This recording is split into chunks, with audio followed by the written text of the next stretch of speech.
برادر همینجا برادر پرسیده سر که نمره کارتاش همون نمره کارتا را تست بنویسین از برای الله اکا پرویز جان از او رحمت خدا خیر قبول گردون اکا جانبک هزار رحمت برادر خیرتون قبول گردون. سلام علیکم برادر. و علیکم السلام. الحمدلله خدا را شکر. شما خوبین؟ همه شما خوبین؟ علیکم السلام. الحمدلله. الحمدلله خوبین همه اینجا شما. الحمدلله پدر مادر خوبن اینجا نکن. ای برادرمون ای طوری کلیشه غلطی ده برادر. چه حال دارین برادر چوکا دیگه؟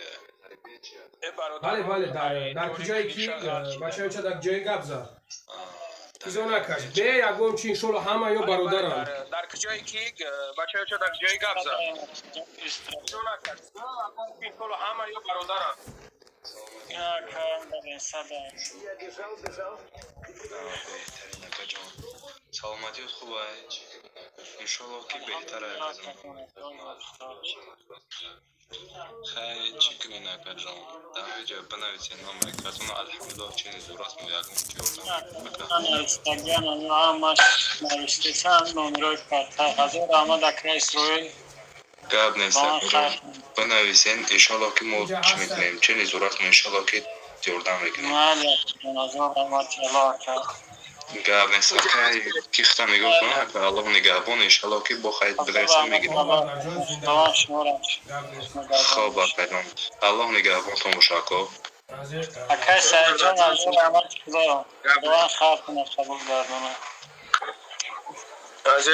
شما برادرای که نومیخ شما سلامت باشین زنده باشین برادرای عزیز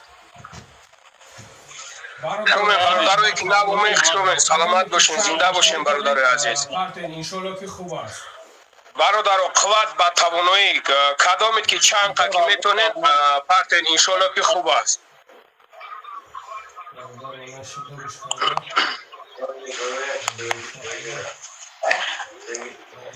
برادر منشی دو بش کرده انشاءالله این نمروز در همیشه هست برادران 125 136 0048 و علیکم السلام این همین نمروز در همیشه هست برادران 125 136 0048 و علیکم السلام شما جان خوبی سلامت باشید این همین برادر این من علمی نمره علمی را دادم علم خیلی دستگیریش کنید بهترین انشالله باور خدا بله کارتاش در همین نمروش برادر